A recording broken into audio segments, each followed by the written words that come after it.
monire amalawi mwatandalauli mweuli muliuli mwachoma bwanji mwaswera bwanji tusindile uli tuswerere uli mwadokera tani moseliwa ku dziko la kunja kwa malire athu maiko akunja malire athu kumene kuli mtundu wa Malawi wambiri kumene atakhamukirako chifukwa cha umphawi ndi mavuto a dziko lathu tikupatseni moni konse kumene muli. Lero pa 8 mwezi wa August lachiwiri tikukhulupirira kuti ikubwera ndi usiku muvi wa lero ukoma pa 8 August tabwera ndi mutu wa nkhani kumene tikuti Malawi amene tikumfuna ifeyo pa nthawi yathu ya moyowu. Tibwerezanso Malawi amene tikumfuna tonsefe pa nthawi imene tili ndi moyo, osati Malawi amene tikumfuna adzampezi kapena adzakumana ndi anthu amene atisiya kapena ifeyo titapita. Tufuna Malawi woti tidzakumana naye ifeyo tikali moyo, timuone Malawiyo ifeyo tikali moyo, cholinga chathu nchimenecho. Pa chifukwa icho tabwera ife ndi movie nthawi zonse monga tinalonjeza kuti tibwera kawiri pa Sabata moyesetsa ndithu. Tabweranso ndithu panopa kudzakuyankhulani kuti tikhalire limodzi pamene tikuyenda mtunda uwu opulumutsa dzikoli. Muvi Wachilungamo ufuna upereke mafuno abwino kwa anzathu aku South Africa amene chipani chawo kapena nditi bungwe lawo kapena gulu lawo lofanana ndi lathuli la mkuntho la Napolo la makokezi la kamvulumvulu lija akuti revolutionaries. Ku dziko la South Africa kuli chipani chimene chili cha EFF. Anzathuwa zolinga zawo ndi zochita zawo zofanana ndi zathu, koma iwo dzina lawo anasankha kukhala economic freedom fighters. Tiafunira zabwino zonse chifukwa kutha kwa zaka zawo 10 atha kukhamukira ndi kutha kutambasula dzama ndi awo African seuno akuadziwa. Ife ngati a Muvi Revolutionary Party timafuna tifotokoze kuti anzathu amenewa tikuwafunira zabwino ndipo tiyenda nawo limodzi chifukwa nkhondo imene akumenyera iwo ndi nkhondo imene tikumenyera ife ndi imodzi. Timafunitsitsa mtundu wa Africa wonse utakhala umasuka, mtundu wa Africa wonse utakhala umodzi, mtundu wa Africa wonse ukumadya zake zimene tili nazo. Pa chifukwa ichi tipereke mafuno abwino kwa Commander in Chief mchipani chimene chumbungu limenelo Comrade Julius Malema. Tipereke ulemu kwa wachiwiri wawo Comrade Floyd Chivambu ndi timu yonse ndi asilikali onse apansi amawu amanja amene agwiritsa ntchito mphamvu komanso ayesetsa kuchita zimene angathe mdziko lovuta ngati la South Africa kukhalabe mpaka alipo. Tiafunire zabwino kwambiri. Malawi anzathu tabweranso uleni wiki ino ndi news zimene timanena kuti movie news bulletin. Nkhani zako movie bulletin yathu yoyamba lero ikuti amanena kuti okhawo amene akuganiza bwinobwino, okhawo amene akuganiza mwa straight mwa chuchuchu ndi amene amatha kuchita zinthu zoyenerera. Amatero poyankhula ndipo amati amene amayankhula choonadi chopulumutsa komanso chothandiza dziko asaope asachita mantha apitirizebe kuyankhulako. Angakhale atatukwanidwa, angakhale atanyozedwa, angakhale akulavulidwa mate, koma ngati akuchota kuyankhula choonadi apitirize kuyankhula choonadicho. Ife kumuvi kuno timakhulupirira kwathunthu kuti timayankhula chilungamo makamaka poyang'ana amene dziko lathu layendera, poyang'ana amene dziko lathu lilili timayankhula chilungamo ndithu. chifukwa sitili otumidwa ndi munthu, sitili okochezedwa ndi munthu, sitili odala ndi munthu, koma tikungoyang'ana chilungamo choti kuti dziko lathu litati liyende sewu silikafika pamene tazindikira kuti ayi dziko likhoza kufika. Chifukwa ichi tikumatenga nzeru zomwezo, maganizo omwewa, chuchuchu ameneyo nkumakugayirani amalawi anzathu kuti kodi simukuona ngati izi nzanzeru, kodi simukuziona ngati zinzeru zingatheke. Kukoma kwa chambiri mukuvomereza kuti zitati ziyende choncho ndi pamene dziko lingapulumukire. Zikanakhala zimayenda choncho dziko lili bwino kalekale, koma zitati zitere chipulumutso cha dziko lichagona pamenepo. Nchimene chimatipangitsa kulimba mtima kuti wiki ija ikamatha kulephera kuti tingokhala chete kumamva kunyerenyesa kuti chilungamo chija tichigawebe chifukwa dzikoli ndi lathu. Ndipo makolo athu onse amene amenyera maufulu anapita koma anayisiya ntchito m'manja mwathu. Ana obwera mudzamalizitsa nkhondo yomenyera ufulu weniweni wa maiko anu. Ndiye ku South Africa anzathu ayambapo kufika poti akuluakulu ngati Profesa Lumumba kubwera kudzakira umboni, koma pamene ankayamba atu anzathuwa amanyozedwa. Iyayi athakwensi ndi ana akuba kulali milandu ya mtundu, koma chifukwa choti amayankhula choonadi chimene South Africa akusowa. Lero EFF ndi jadzaza stadium yaikulu yokhala anthu 80,000 kudzaza mmene. Ndipo chipani cholamula azungu achita manyazi kuti anali mmene mujaja ndi anthu sizilombo ya anthu amatsata chani chilungamo chimene chipani cha EFF chikunena. Ifenso kumuvi kuno tikukhulupirira kwathunthu kuti amalawi atakhala kuti akutha kumva choonadi cha dzikoli, sayang'ana nkhope athu, sayang'ana mayina athu, koma chimene anganene choti kodi choonacho nchimenecho. Mukachiona kuti choonadi nchimene chingapulumutsa dzikoli, ndiye kuti nafenso kumbuyoku kukhala anthu ambiri, kutsogoloku kukhala anthu ambiri, tiyende abe limodzi mpaka Malawi adzapulumuke. Ndi anzathuwo kulira kwawo chuma chawo chili m'manja mwa azungu, nkhala ndira ufulu. Kwathu kuno kulira kwathu si chuma chathu sichili m'manja mwa mzungu anacho kalekale, koma pakati pathu ife tomwefe amalawi ife ndiye tikuvina na mazangazime, tikuvina na chikuwawe, chifukwa chonena kuti ndale sitikuzimvetsetsa kuti tanthauzo lake ndanji. Amalawi ndimafuna kuti pamenepo lero tiyende tonse monga mene timayendera masiku onse, tiyende limodzi mene timayendera masiku onse, kuti tizindikire kuti chibwerere ufulu wa dziko lathuli chakhala ngati chikhalidwe, wakhala ngati mwambo, kuti atsogoleri amene akhala pa mpandopo ndi chipani cholamulacho ndi anthu amphamvu. Ndipo ndimafuna ndikuwuzeni lero amalawi mutsegule maso kuti chipani cholamula boma chimakhala ndi mphamvu posa bomalo, chifukwa boma lili malamulo oyendetsera boma, chipani chilibe malamulo. Koma kuyambira ufulu chibwerere ufulu wa dziko lino, chipani chimakhala ndi mphamvu kuposa boma. N'chifukwa chake ngati mukumbukira bwino kuti chipani cha makonga sipani choyamba chija pasi pa bamba malemu kamuzibanda chidali cha mphamvu kufika pokhala ndi mayufi azida ndi kukhazikitsa bungwe la asilikali la Young Pioneer chipani. Pamenepo titsate mbuyo mutidakamba kuti vuto lathu la dziko lathuli timachita zinthu mongobwereza sitisintha. Chimene chikuti tikhazika pano pakuti tibwera pafupi ndi kudzafotokoza kuti tisinthe, tisamachita zimene takhala tikuchita zaka 50 kumbuyo, zaka 59 kumbuyo. Tisinthe chifukwa zimene zikumatibwezera mbuyo kapena kutiyimitsa pamodzimodzi.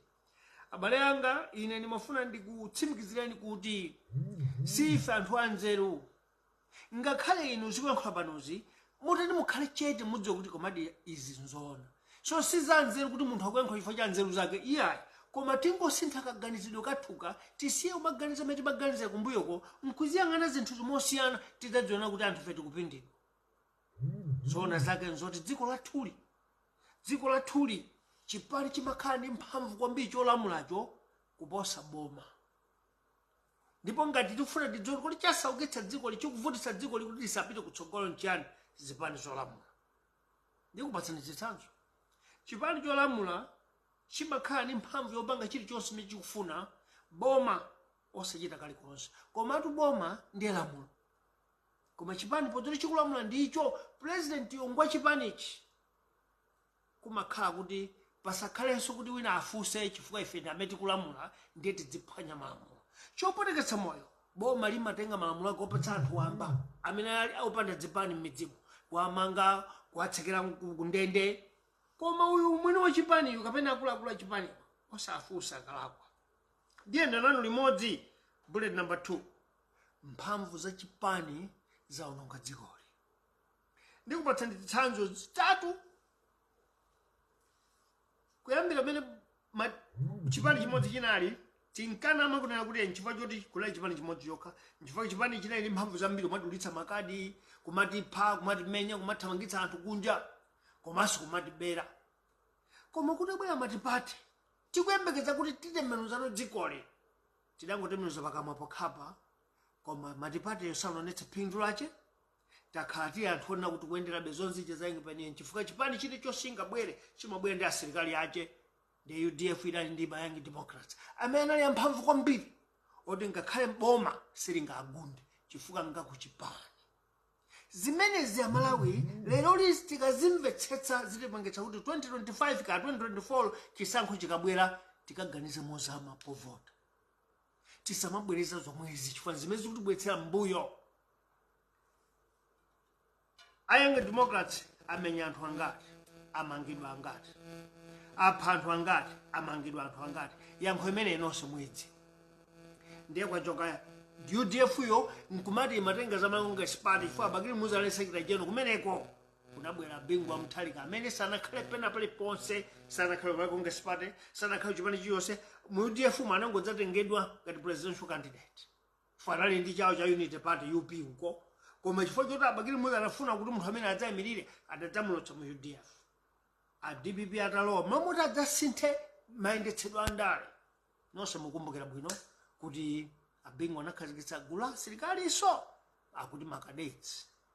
Ntchito yawo kupanga zomwe zija za Young Pioneer, zomwe zija za Young Democracy, kumenya ndi taona zikwanje, taona mipeni, taona nditu dzibonga. Chimodzimodzi andizochitika zake mphamvu zili ndi chipanicho osati boma.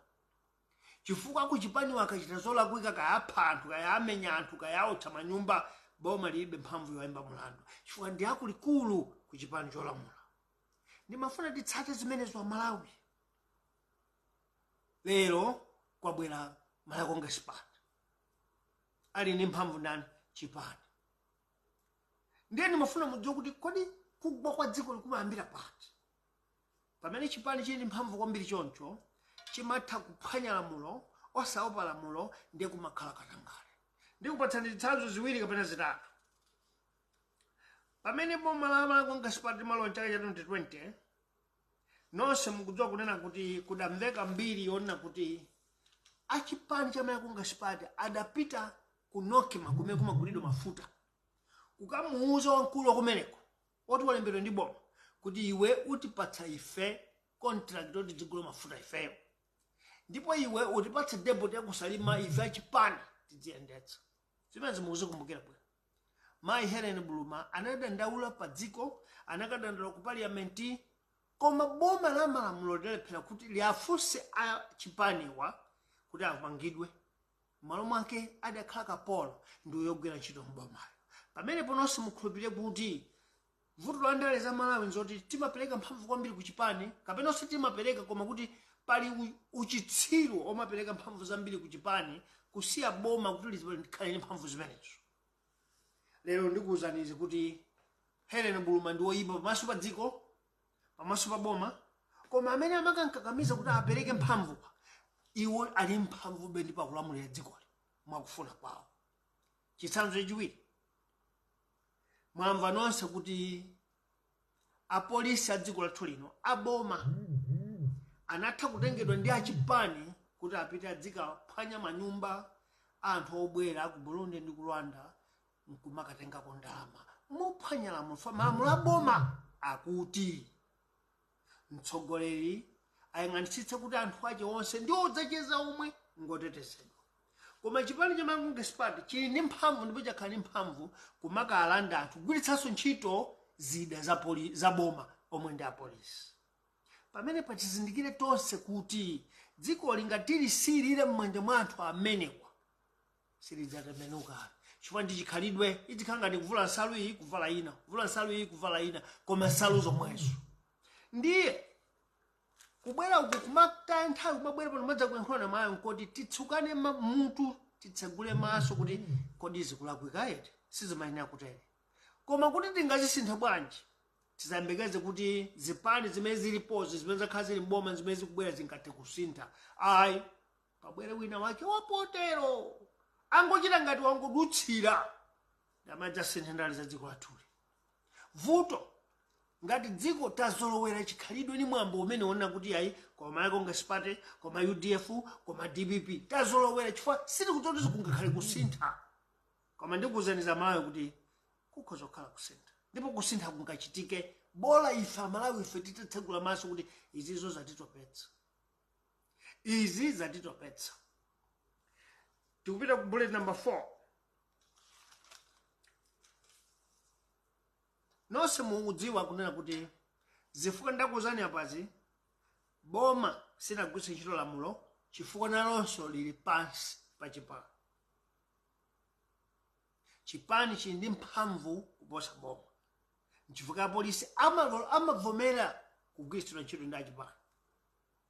Nyumba za boma zonse za State House, Sanjika, Chikokobe, Kamuzu Palace, Zuzu Lodge, ogwira ntchito kumeneko akunzunzika ndi chipani osati boma. Chifukwa malamulo a boma akuti onse amene akugwira ntchito State House apatsidwe mpata adzigwira boma lilonse lingabwerero president angabwere azidzagwirirabe ntchito pokhapokha alakwe pa malamulo ndi mwachotse. Koma ndingakuzeni chipani chamakonga sipati achipani akhala ndi mphamvu kuphwanya lamulo la boma kumadzalanda malo manyumba ogwira ntchito mmene. Lamulo likuona koma lili mphamvu chifukwa amene ali mtsogoleri wa bomayu ndi mtsogoleri wa chipani chimene chikulamula maudi chimene chikulamula ndi amene akuononga. Lero dziko laonongeka. Ndiye ndimafuna ndikuwuzeni kuti tikadzalola dziko kuti lidziyenda motero popanda munthu olitembenuza ndiye kuti tangofa tonse. Ndipo ena afe amene tili anzeru oganiza bwino fe tikulowa nawobe muchimo umenewu chifukwa choyang'anira. Ndiye ndingakuzeni za Malawi pali mawu amanena kuti amene amatha kuchiona kuti chinthu choyipa koma nkukhala chete osayankhula amene wachita nawo choyipacho. Chifukwa ngati uli ndikuthera kuti ungayankhule ukuona kuti nchoyipa yankhula. Amalawi ndikupempheni ndikumemeni nthawi yoyankhula ndino. Nthawi yozindikira ndino kuti ozikupindika apa eti tikonze. Tsopano kukonzaku akhoza kumatinamiza andale kuti ife tikangolowa tidzasintha. Ndiye nonsenu ndi mboni achagwera ndi achilima ndi anthu amene ationetsera kuti andale ndi anthu abodza. Chifukwa amene amashashalikira mmene amapangira dziko lonseli tidali ndi chikhulupiriro yonse kuti mawu awawawa akhoza kusintha dziko.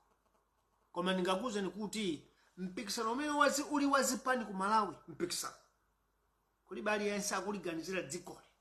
Chifukwa kukuyenera kubwera mtsogoleri onena kuti malamulo a boma ndidzatsatiza ngakhale chipani changa chili mboma chikulamula ngakhale kuti abale anga ali ndi mphamvu koma ndidzatsata malamulo. Ndiye kuti tikadamva kuti mayakonga sipati amanga aja atenga chimanga kwa Adimaki aja nkuwagulitsa ku Tanzania kapena ku Zambia. Koma ndingakuzeni munthu yakudziwika ndithu kuti awa ndi amene atenga aba chimanga ku Adimaki. Ngati Adimaki atsekedwa kusowa kwa zinthu asowetsa ndi akuboma awa achimali cha mayakonga sipati. Koma palibe angamangidwe chifukwa achakwera kumopa wa chipani usakuopa malamulo a boma. Tikuyenera kuti ngati tikufuna kuti dziko litembenuke Amalawi, ngati ufuna kuti dziko lisinthe tiye tiyang'ane mtsogoleri kuti adzaopa malamulo a boma osaopa chipani chache.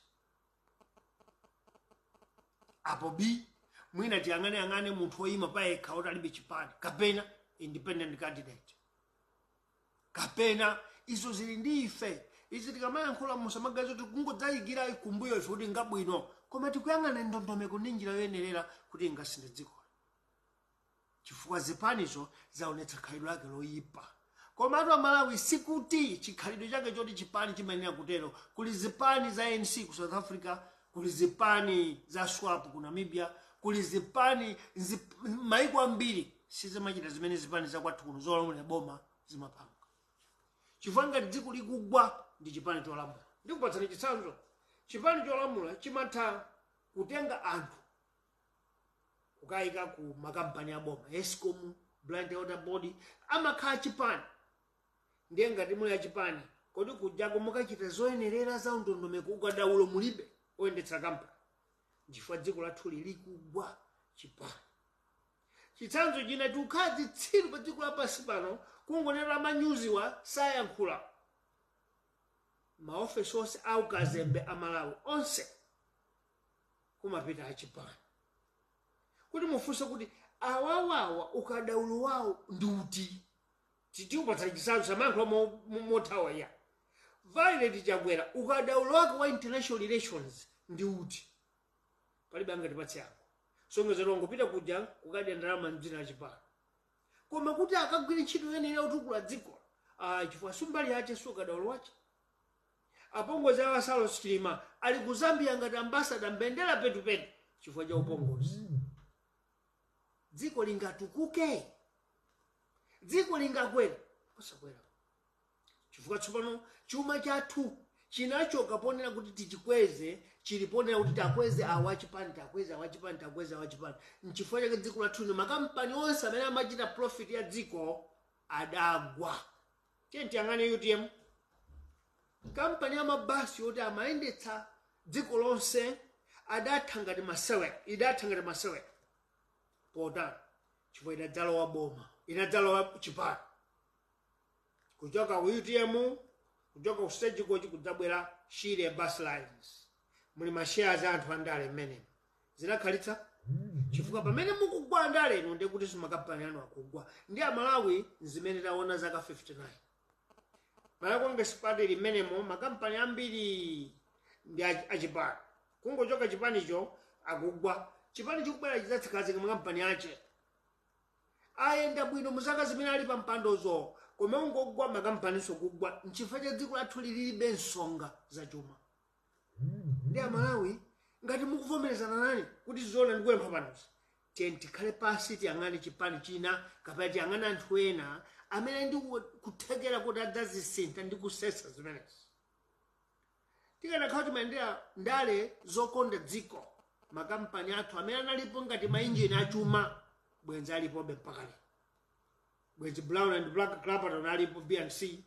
Pew makampani amaomba mabasi aja alipo. Import and export ilipo. Makampani ambiri UTM imene mathandiza ana a skulu kumalipilitsa thega la matikiti. Imene mathandiza nkhalamba kumalipilitsa mochepa. Ndipo imafika pena pali ponse zimapangitsa kuti misewuso ziyimidwa m'midzimu. Onsewo adatsekedwa chifukwa choti andale adayika modzanja. Ndiye ndiyankhule izi. Mbuyomo kuli akamuzubanda Mala Congress Party kugwira ntchito kudali a business pautero boma limayendanso apa. Kungobwera abagire muzi anadzaphatikiza wandale ndi wa business wandale kukhala munthu mmodzi. Ndi a business enewo anagwa. Ndikupatse chitsanzo kudali yanu bus company. Wapa mbali potero. Mena ngodzala oboma yanu diriri kugwa basi. Kunali jago musiya muluzi omwewo. Atangolowa boma diriri kugwa basi. Ya boma eni UTM idadzalo wanso basi. Chifukwa chani maboma obwera wanadzakonza kuti iwo akhale andale omwenso adzikhala business. Ndikupatsa chitsanzo DPP itabwera yadzasina Shire bus line ija kudzabweretsa yaka kuti yanika national transport. Kuti muyang'ane kuti muli ndani menemo akuluakulu andale amuli ali menemo. Ndiye dziko limene limati andale omwewo ayendetse chuma silimapita kutali. Amalawi ndilumbire ine pano. Dziko loti andale amene wakuyendetsa dziko lomwelo andale omwewo adzichititsa za malonda mdziko siziyende chifukwa zimakhala kudzera kundale. Ndiye zikadzera kundaleku ma contract amakhala odzera kundale. Ndiye pamene mwadzagwa mboma ma contract amene yana kutadulidwe chifukwa abwera aja adzayikeso awo. Dziko lathu likungoyima pamodzimodzi kapena kudizika. Tinene okhala ndi dziko kuti amalonda tiasiya achite malonda ife tingwathandiza ngati boma kuti malonda awo adzenda bwino.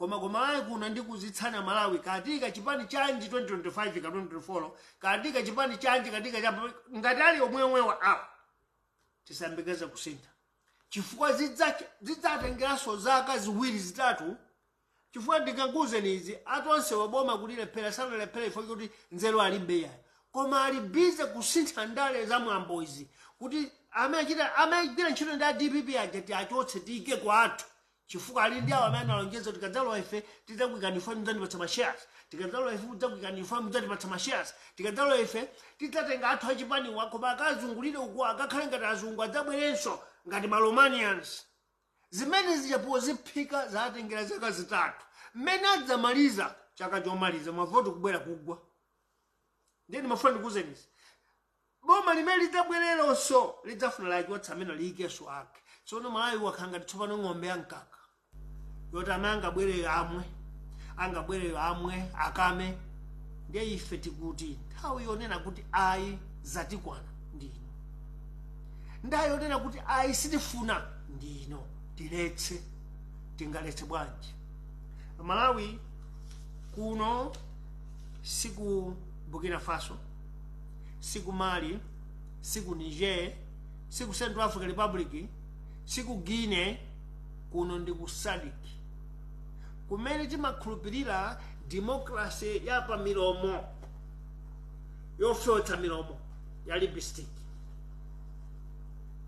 ndikodetseni zimene kunathauza yotenga ichi nkumapaka apa pakamapa kumati democracy nkamwamu kununkha nkamwamu mutauma mati ataumamo democracy ya kuSADC kuno ndi imene yopaka milomo chifukwa kunena chilungamo kuSADC kulibe democracy kuSADC kuno maiko 16 kulibe democracy kuli democracy ya fake chifukwa timakhala ndi malamulo achikhazikitsidwire koma andale wamaphwanya mudaba kuna kuti aujena wanamangidwa ayi atuluka aujena anatenga mama wa ayi masana atulutsa democracy imene boma la anthu pa anthu kwa anthu limati mudzitsata malamulo ndiye ngati lamulo likuti usabe usaphe usatane ndiye wapezeka utapha akukutulutsa wapezeka utaba akukutulutsa democracy imene si democracy yake ya fake yongokomera iwo wamboma ndiye siku kunoko siku West Africa kuti asilikali akhoza kugwiya ndi kutenga boma limwe upandu kuti asese zinthuzi sizingatheke nayankhulapo sabata yathayi koma asilikali amene sinthe dzikoli ndi inuyo Amalawi ndi ineyo tonsefe tikhale ngati mavu tigwirane chimodzi ndipo ndikupempheni ulendo uno osayang'ana mtundu ulendo uno osayang'ana chigawo ulendo uno osayang'ana dzina ulendo uno osayang'ana munthu mthumba timuyang'ane m'maso uyu m'maso mwake meya kwankholeamu akunena zona chifukwa mzimu pepani sine wachalichiya mzimu mwa munthu mmene umaonekera poyera ndi m'maso chifukwa m'maso mmakana kuti muname thupi limanama kamwa imanama chilichonse manama koma maso awa amakana kuti aname pachifukwa icho tiziyang'ana m'maso pakati pa anthu osewa akuyankhula zomveka zooneka za unzimu kuona kuti akuyankha chilungamo ndani ameneyo tiyanditsate mosayang'ana dzina lake mosayang'ana chigawo chache mosayang'ana mtumba mwache amene ndi amadzatembenuza dziko lya tachotse zonsezi zikuchitika izi nkubweretsa dziko lina kuti amalonda achita malonda chipani cholamulo chikhale kukuona uko boma liyendetsa malamulo a dziko Amalawi boma likadzakhala la business boma lomwelo dziko limene lagwa boma silikhala business boma ndilongokhazikitsa nyengo yabwino malo abwino oti anthu ochita malonda awo achite mpoyenerera posalala bwino koma kumalawi kuno sizimenezo akati a president alowa ndiye kuti akakhale ndi mashares m'makampanimo koma mosaonekera adzera kwa anthu mwina 15 ukuko chifukwa mudzadabwa kuti abwera president uyu mmamva wina kwaphuka walemera kwambiri pompano kodi uyu akukhudza ndi president ayi koma akansaka ndi usiku kuti uime iweyo ujionekera thaya muluzi kunaya 1000 ngati mukudziwa nthawi ya bingu wabwera achinamuli ngati mukudziwa. Nthawi yachakwera ino wina atuluka anayi kwini NBS uko paliso winanso kumpoto ku amene ndi amene atenga mayina anthu amene akusunga chuma cha anthu amenewa. Kungodati igwe makongresi party kudzadzukanso ena funso loti tichita bwanji chuma chokhazikika ngati chuma chidzilumpha m'manja kuti boma lachoka ili libwere lina ndiye achumanso achoke. Malonda satero. Makampani okhazikika chuma chokhazikika zikhale chuma chomwecho ngakhale maboma atasintha. Maboma adzingubwera kwakweza chuma chimene chilipocho. Koma vuto la dziko lathu lino kuli jealous chifukwa choti umbuli onena kuti boma ndimene limayendetsa business. Ndiye ndikuwuzanize ndalama za Malawi zidasiya kutuluka kunja zimangozungulira muno. Zimangozungulira muno bwanji chifukwa makampani ache contract ndoti mukatenge kuchipani mukatigulire chanu kuja ndalama zongozungulira ngwakhuthulira awawawa chifukwa ngachipani. Malawi ngati kufuna Malawi timpulumutse tisiye tikane ndale izizo kubwera ndale zatsopano. Kukoma kwache izi za mphepo ya mkunthozi sitikuziyamba ife zayambika ku South Africa uko ndi FFF zalowa ku Lesotho kuli revolutionary kumeneko yangolowa kungolembetsa chipani chomwezi uno kutsaka zaka miyezi 6 kupita kuchisankho kukawina. Songa Malawi atopa ndi mabodzawa akufuna mphepo ya mkuntho, afuna mphepo ya Napolo, afuna boma lijala revolution lilowe kuti lisese lisasekelere izi za chibwana zikuchitikazi.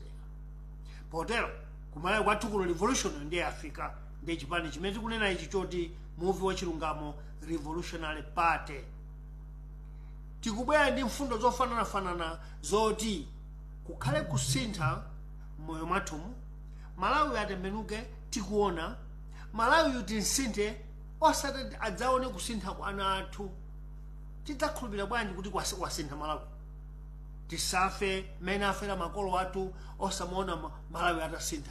Mwinanso makolo athu obola akamuzipanda anamuona Malawi alipo pasi pa utsamunda koma moyo wawo anaona Malawi akumasuka akulowa m'manja mwa munthu wakuda.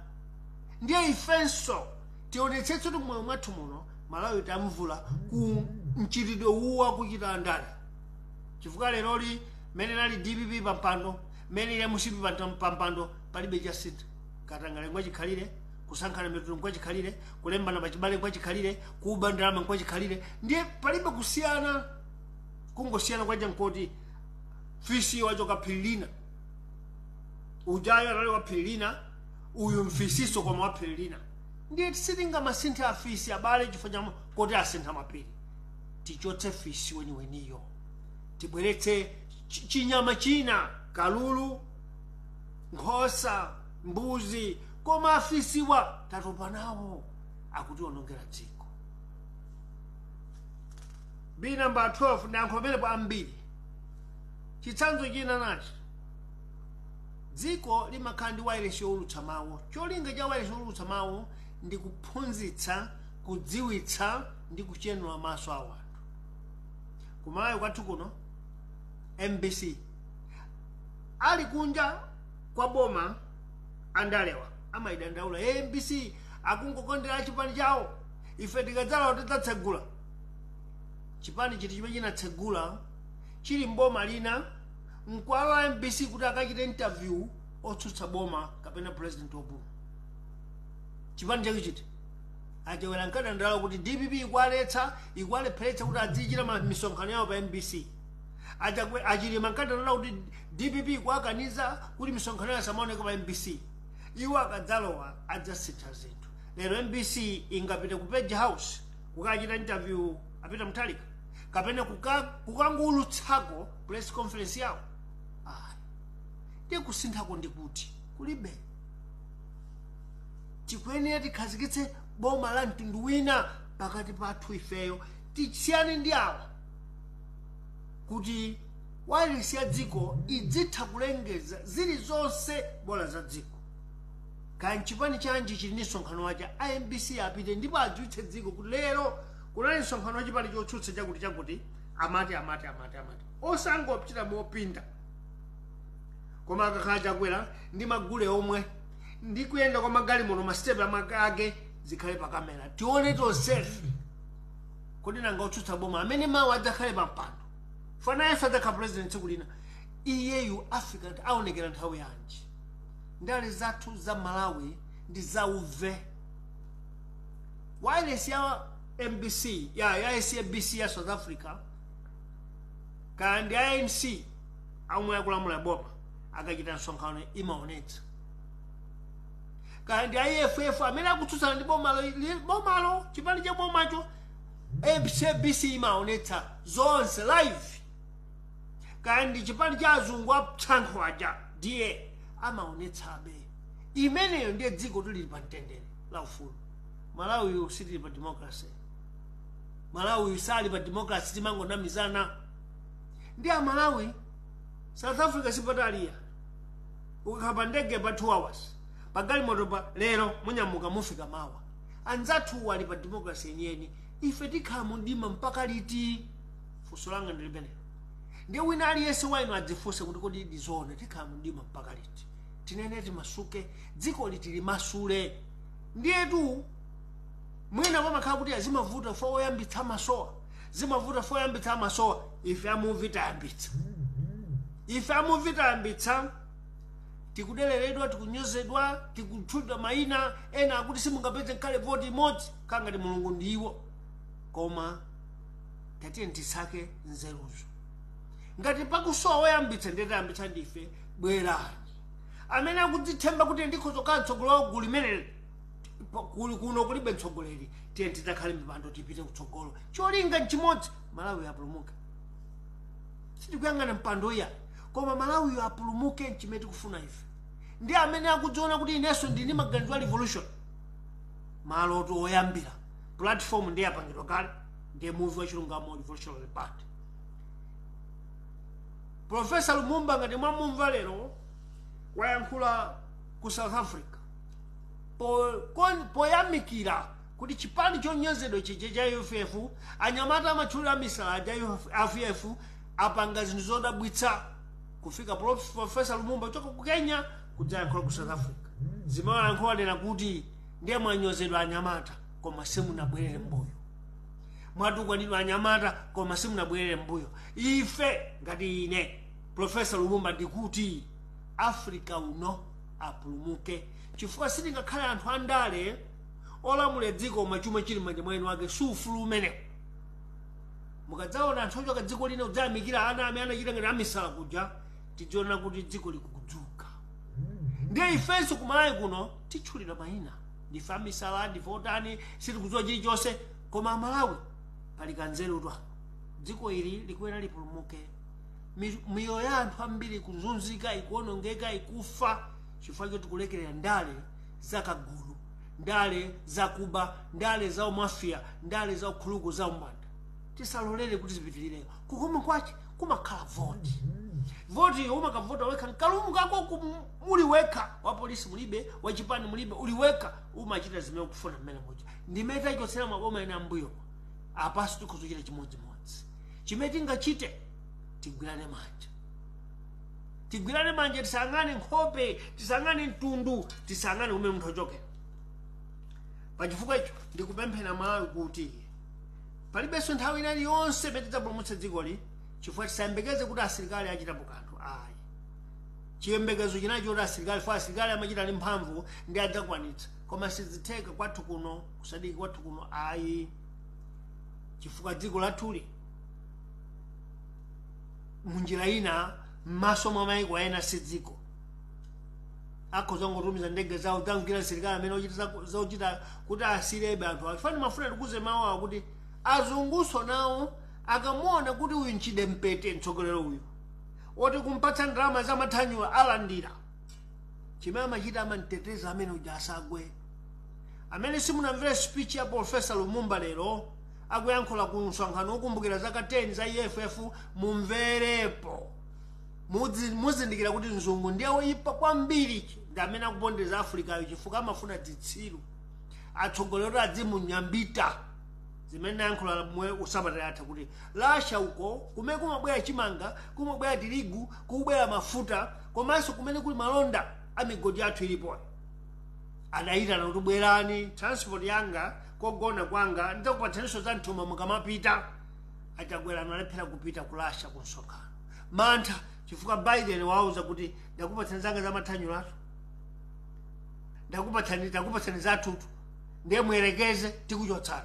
Popo kuchotsedwako Achagwera akabako maiko anzeru kwambiri 19 tiyamike South Africa, tiyamike Egypt, tiyamike Zimbabwe adapita kumuuza mzungu kuti munatipondereza pini, munatipinda munakhala mumathandiza mavuto wakulibe. Koma kuthandizidwako mukuthandizidwa koma mafuta mulibe dziko muno. Kodi mutani muyang'ane kulasha uko kumuuza Putin kuti mafuta andivuta salipereka? Muimbe phone muimbe Biden kuti mayi muno mafuta mulibe, atumiza amanena kuti Amerika mwalemba pasi. Tidakuzana kuti mwayi mwatsegula mathanyula mwatsegula kakasha Achakwera.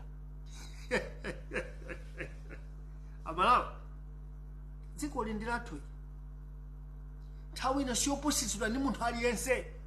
Nthawi ino ndoti tidzuke chifukwa munthu wakuda nthawi yake kuti ayime poteropo pachulu yakwana. Ndiye mupita South Africa ko wakuda akuyima kumuuza mzungu maso ndi maso kuti mwatipondereza kwambiri osati tipanonso ya ngati kuli kuphana tiphanepo.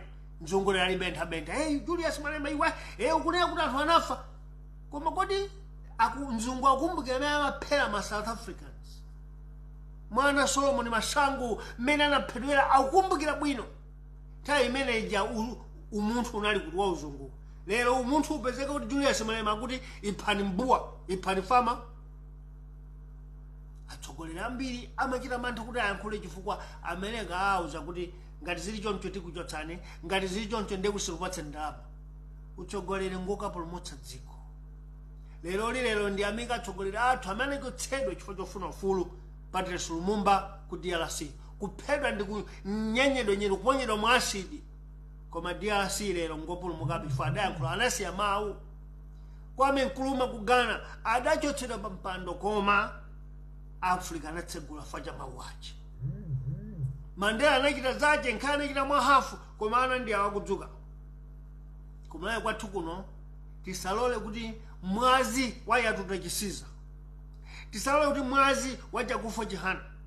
Tisalole kuti mwazi wa Masauko Chipembere, mwazi wa Awire Chokana ungopita kuiwala yayi. Patsale mbewu, patsalepo khera magazi patsamba. Ndiye ifeyo ndipo siti kusuntha pamenepo. Mpaka Malawi atapulumuka tipulumuke limodzi maiko ena mu Africa mo. Osati fitali kumbuyo iya. Ndiye masana ano Malawi nabwera kudzayankhula nanu kuti tisalekerere, tisayang'anire, tisapusitsidwe. Kudali msonkhano lero wotsegulira damu. Kuyankhula kwaje ku history yakuti damu imeneyo inatsegulira 1966 zaka 59. Kunyadiratu amayakunga chipata. Ndiye kudzatsegulidwa so lero. Koma damu lotu muliyang'anitsitse bwino adaliyamba kulikuza si anthu awa. Akuti amadutsa pali ngadzini apeza mlatho wasweka ndiye amadandaula koma akuti ndi chitukuko chimenecho. Mtsogoleri wa dziko apite pa wireless ya anthu 20 million kukauza kuti ine ndikumanga mlatho. Tapita ku South Africa mukaone kukumangidwa nyumba ya yosanjana 54. Simudzamva president akudzuka kuti ine ndatere.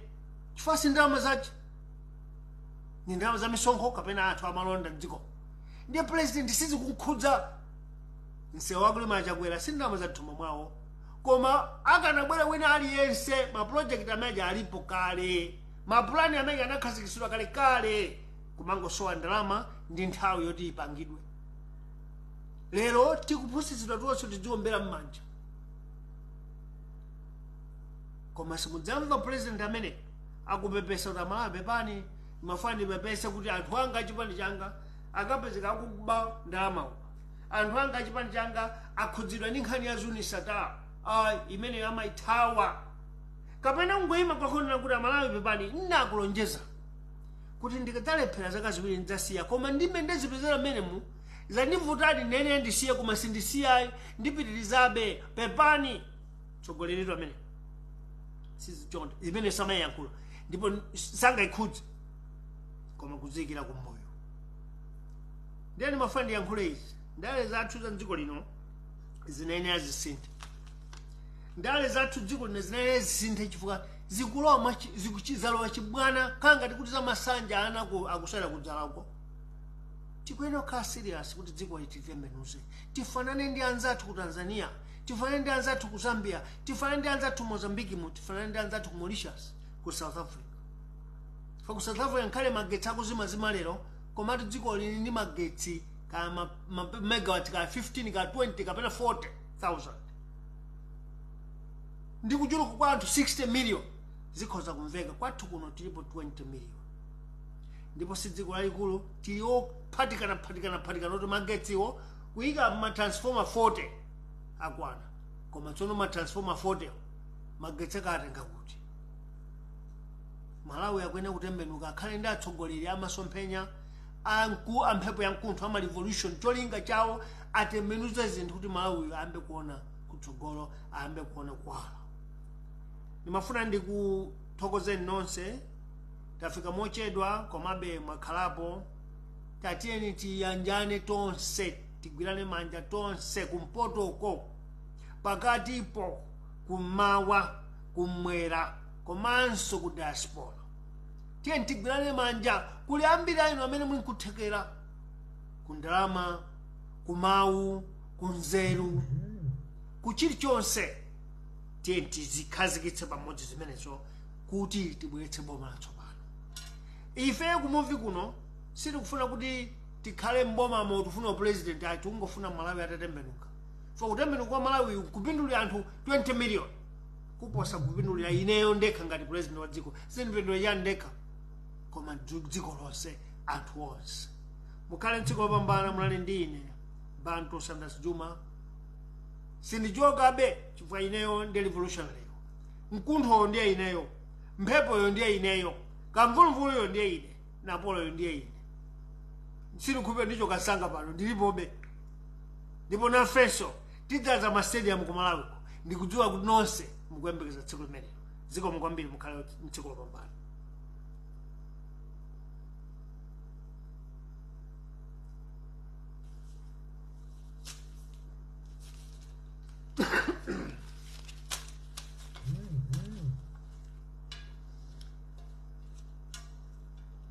Fellow citizens,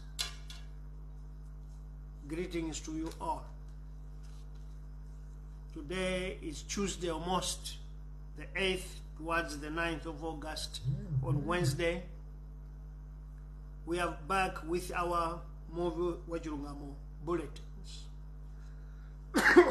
As we said, we'll be coming with the movie news bulletins.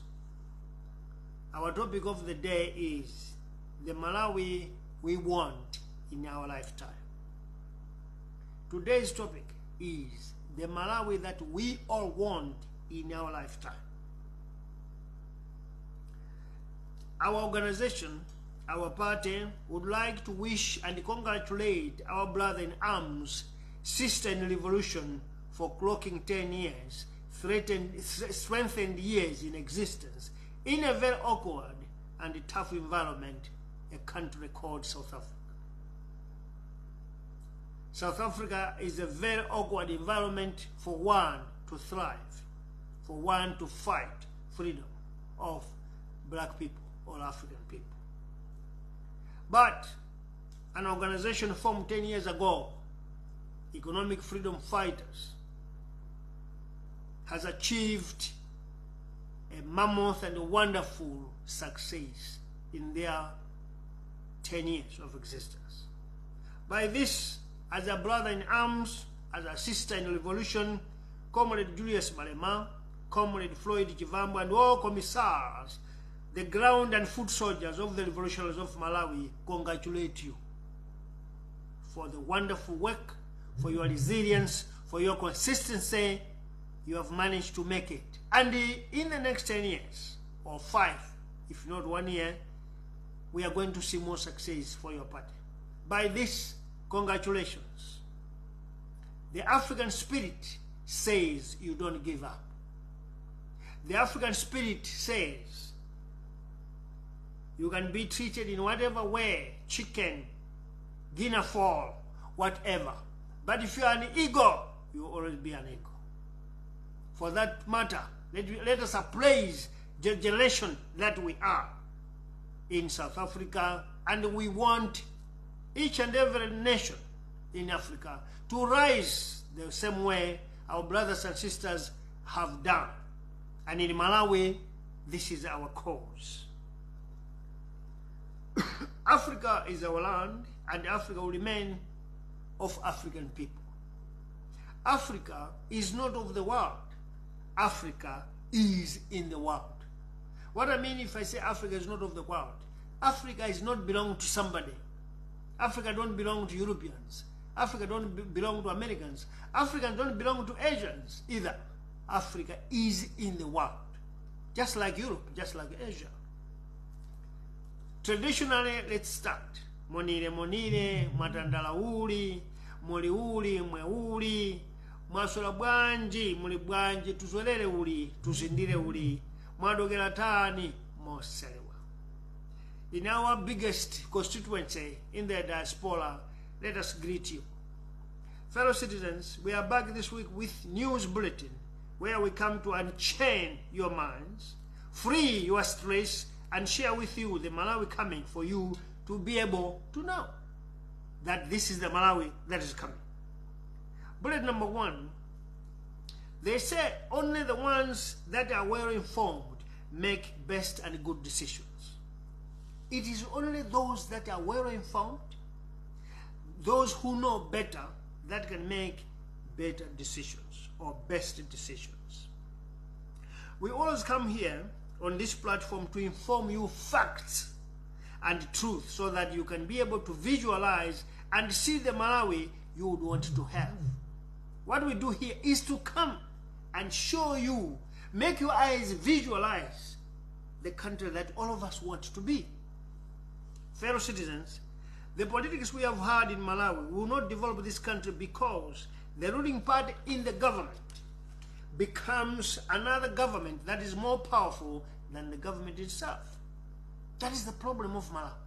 That a political party, a ruling party, becomes more powerful more than the government itself.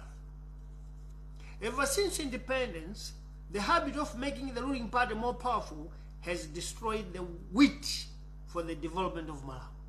It has completely destroyed because the ruling party is more powerful than the government. During Malawi's party, it was the party that was powerful more than the government itself. You are all aware of the powers of Youth League, of the party, as well as the power that the party had to reach to a point of creating a military arm known as Malawi Young Pioneers. You are witnesses. For those of you who were born after 1990s, then this is the history that you need to know and learn. When DPP came into power, the scenario never changed. Even though we had multi-party democracy, UDF was also a powerful institution more than the government itself. 2 parties, now 3, with Malawi's party. The trend has continued till today when Malawi's party returned into power in 2020. Bullet number 2. The absolute powers that political parties have had have deprived government to operate independently and give proper services to citizens. The absolute powers of ruling parties have given governments tough time to execute its mandate of ruling or governing the country under the law. Political parties have made government to fail. Corruption and lack of the rule of law have been exacerbated in Malawi because of the absolute powers of political parties when they get into power. You will see this Goliath attitude in a ruling party. There you agree with me. Malawi's party of Muzbando was a Goliath. UDF was a Goliath more than the government. DPP, 2 of them have been Goliaths, powerful more than anyone else, more than the government itself. You will see this Goliath attitude even when you go into funerals around the country. Funeral, the party must talk. The ruling party must talk. For what? For what?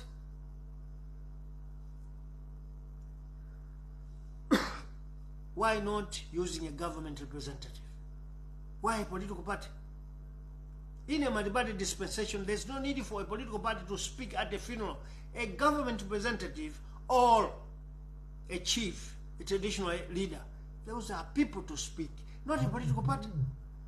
But that shows how Goliath our ruling parties have become. In the 7th Republic, people to speak in funerals will only be government officials or representatives and a member of the Senate who are traditional chiefs. That's what you're going to see in the 7th Republic. A political party will never speak at a funeral. A government official and a member of the Senate, that is Department of Chiefs, will have to speak because these are his people or their people. Today, all of you will agree that the ruling party is more powerful, more than the government, on the following reasons. I want to walk with you the reasons that makes us to say political parties are more powerful than the government itself. Corruption in Malawi is done by politicians under the banner of the ruling party. Corruption in this country is done under the banner of ruling party. Government failed to use the existing laws because it is a ruling party. A ruling party will order police officers, come with us, we are going for operation. The operation they are going to conduct is illegal, is crime, but police will have to abide because it's a ruling party. Government has got no say, even though it is having volumes and volumes of laws, it will say nothing. The ruling party senior officials can demand government vehicles or funds from state-owned companies. Government officials fear to deny them what they ask, even though that thing that they are doing would break the law. It's just to do it, because if they don't, the ruling party will sack them, not the government. Now you understand where our country is going wrong or is getting its mistake. Government lose a lot of party matters than using it for people and country services. Our government lose a lot of money on party issues, political party issues. It's a ruling party, government spends on it when it could have saved citizens and the country. That is our biggest problem in Malawi. Bullet number 3. Under DPP, cadets harassed opponents to the point of vandalizing election equipment. But the police could not detain or take any action. It tells that the political party, ruling party, is powerful more than the government, more than the laws of the country. In Tonse government, today, my Congress party stalwarts forced the Nokimas boss, Helen Buluma, to hand over government facility using political party power. When Buluma reported this to authority in government, even in parliament, where there are full volumes of law, they failed to act because the offender was from the ruling party, Malawi Congress Party. As this was not enough, a party senior with connection to the ruling party stole men's 15 trucks, left Adimak. And everybody know who this person is. But up to now, this person has never been questioned by police or arrested. The power of ruling parties in Malawi. Bullet number 4. During DPP regime, cadets could be seen or caught with rifles in their waists. Others could be found with explosives used in wars by the military, but government, with its full machinery, Malawi Army, Malawi Police Service, Secret Intelligence, could not arrest these people. Why? Because the ruling party is more powerful than the government. Just last week, tools were used by the ruling party to go, government tools. If I say government tools, I'm talking about the police. Government tools were used by the ruling party to go and harass refugees where they stole millions. Police used by ruling party. Malawi police defied its own sworn mandate and laws and went with party thugs to commit a crime. President Chagwera, Vice President Chilima, ministers, parliament, judiciary cannot say a word. Why? It's a ruling party. This is what is killing our development in Malawi. Bullet number 5. In as far as political climate continues to be like this in Malawi, we must forget of any transformation or development. Forget. Because now the country doesn't belong to a government. The country doesn't belong to Malawians. It belongs to a ruling party. That's the case. All of you agree. This country, are we there? Bullet number 6. Malawians, in the upcoming elections, we need to break this yoke of party abuse by voting into government only the revolutionaries. People that will change the political trajectory, the political climate of our nation, are only one, the revolutionaries. This country needs to be healed from the cripple that makes us think that's how it should be. For us to say that, no, that's how things are, there's no change, that means we are crippled people. We are handicapped because this is not the way things should be. This is not the way things must run. A ruling party is not supposed to abuse the government, abuse the laws, abuse the country, and abuse the people. It came in with a presidential representative to save, but didn't come to abuse. Bullet number 7. 59 years of self-rule, talent don't matter, profession don't matter, business mind don't matter. What matters are the wishes and dreams and expectations of ruling parties. You all agree with me? After 59 years today, talent don't matter. There are musicians in this country, but their talent cannot be recognized as long as they are not part and parcel of the ruling party elite. Therefore, you will find some people just rising from where they say they are musicians. Ask them, let's listen to the music. You just hear noise. But they are the people that are growing to fame because they are funded by political party stalwarts. They are in the ruling party. Pure or true musicians are left out there without support. So talent don't matter. People with professions, careers that went to school for it, went to college for it, they are roaming around in the streets of Malawi. Yet, dunderheads, people that did not even know, that did not go to that particular career or job, are the ones that are called ambassadors, high commissioners, first assistant, in embassies of Malawi, all over the country. I don't want to go far. I want to give you an example.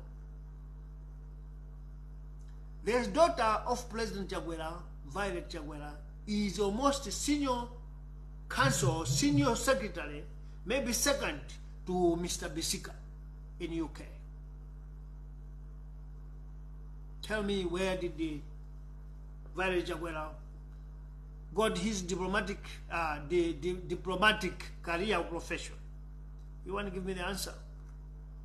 The power of ruling parties. Zambia, the woman that is flying Malawi flag there as a high commissioner is the mother-in-law of the vice president. Tell me, where did she learn international relations? She will tell you that no, she got it from the house of the daughter, because the daughter is married to the powerful man. This is where we kill the country. Because if you bring people who don't know the job, what happens is you lose more money, but you don't get anything in return. This is why our country is a laughingstock in the world today. Because there's no one who is selling this country. There's no one who is advertising this country to the international community.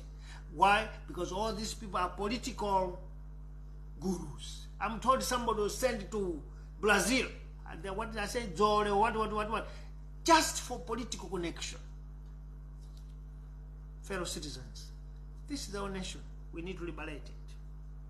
This is a nation that needs you and me to liberate it. Remove this nonsense that is happening.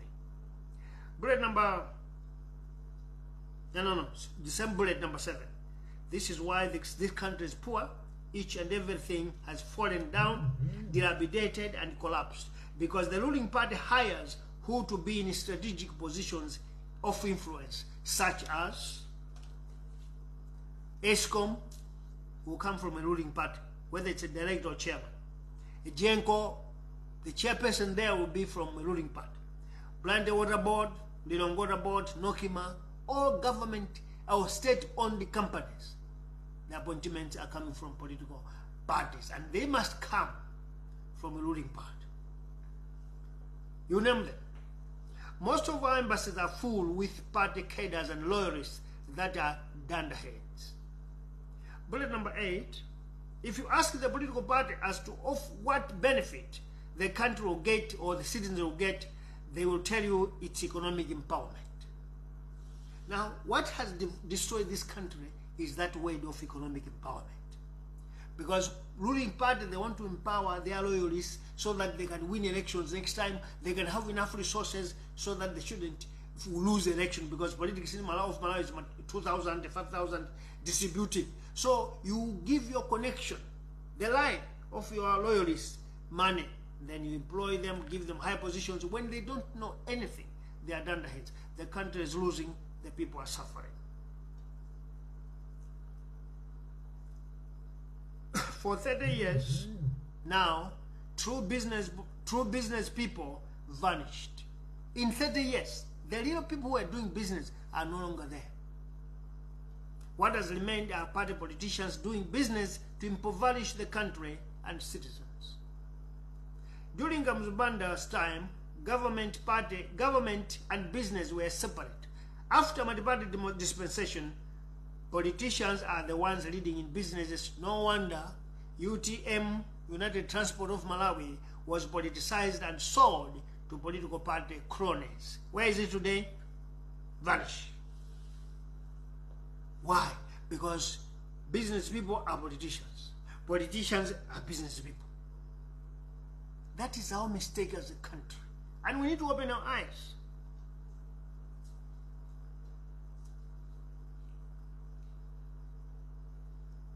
Big bullet number 9.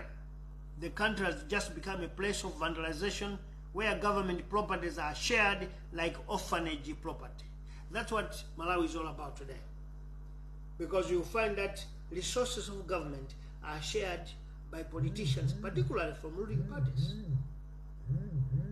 So the country cannot produce anything because the money is rotating, in the political circles of the elites and the cronies. A country falling down while we watch.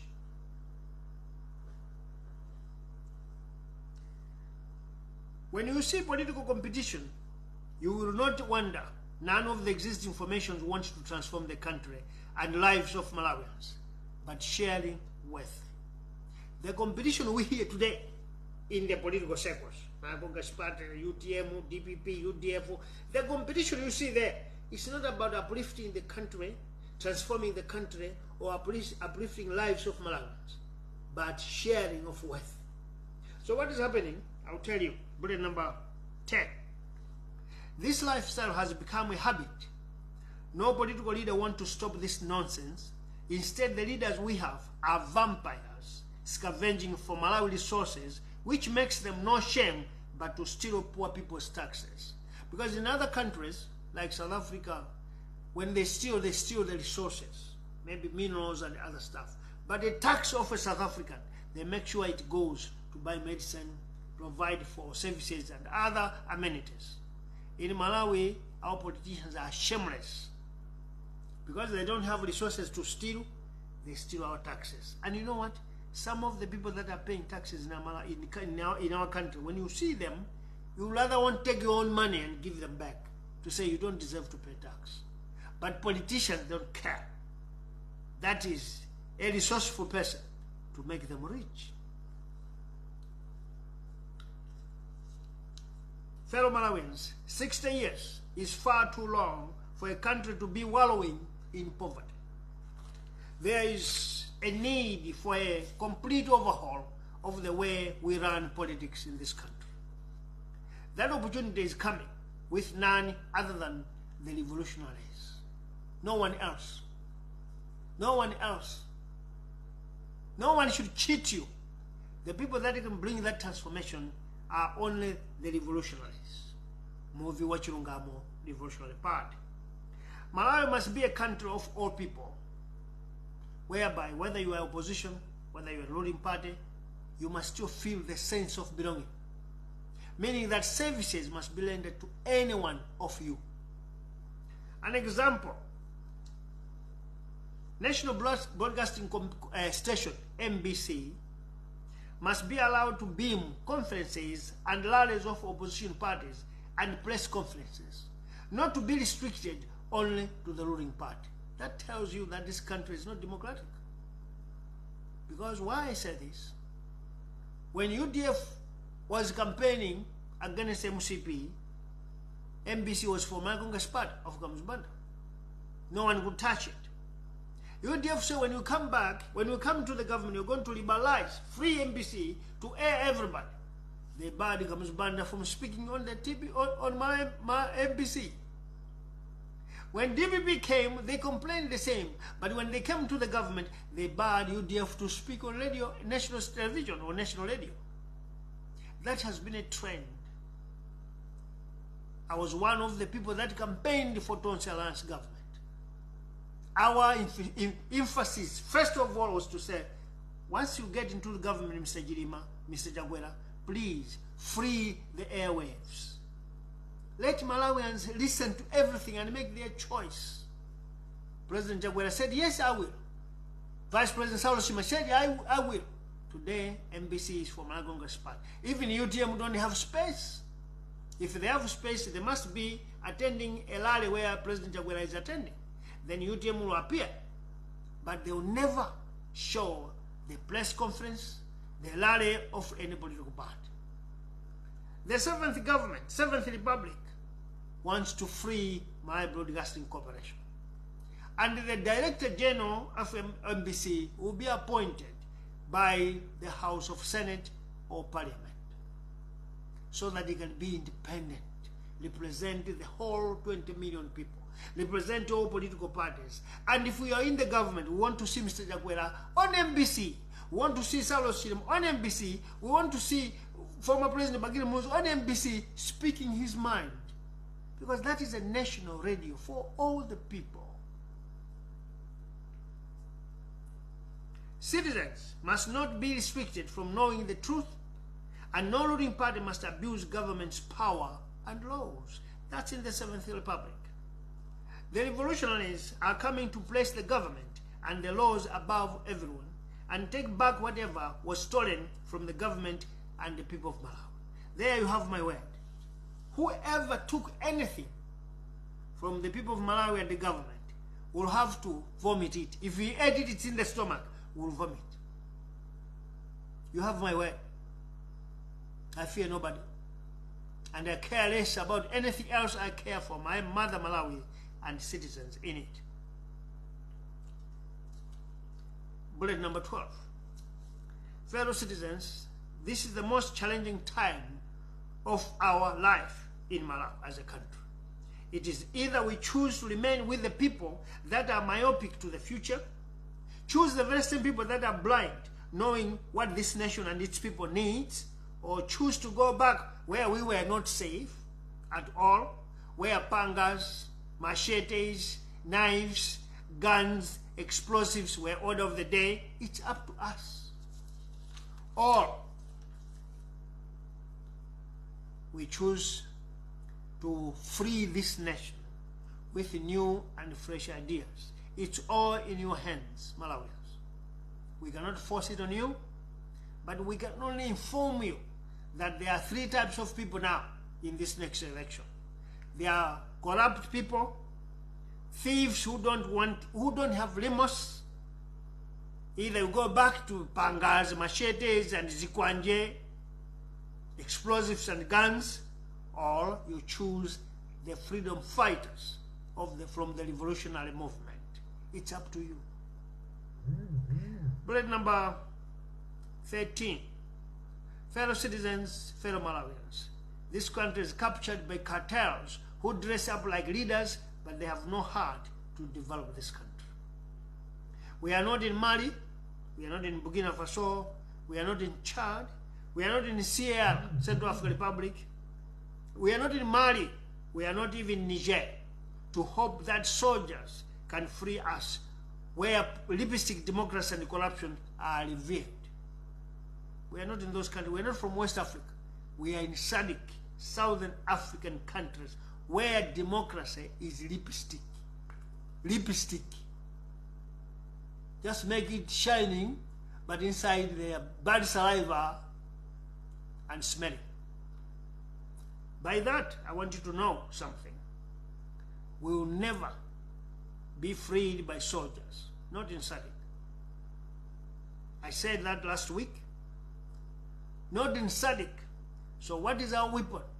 The only way for us to free this country is mobilizing one another, sensitizing each other, so that on election day, we choose one of ourselves, ordinary and common citizens. Among us, we're going to liberate this country. Among ourselves, the common and ordinary people, we can free ourselves. The power lies in your hands. When we unite and hold hands without looking at tribe, region, race, sex, and money, we can have a country that will be enjoyed by us all in our lifetime. And we can even free these people who don't know that they are thieves, because they think that's the way it is. They think that's how running a government is. They need liberation. They are chained. We need to unchain them. To the most, we will remove the chains of the thieves. And if I say chains of the thieves, these are people who are stealing. They don't realize that they are stealing from their own country, for the future of their own country, because a country with two people who are rich, the rest are poor, is not a country you don't enjoy.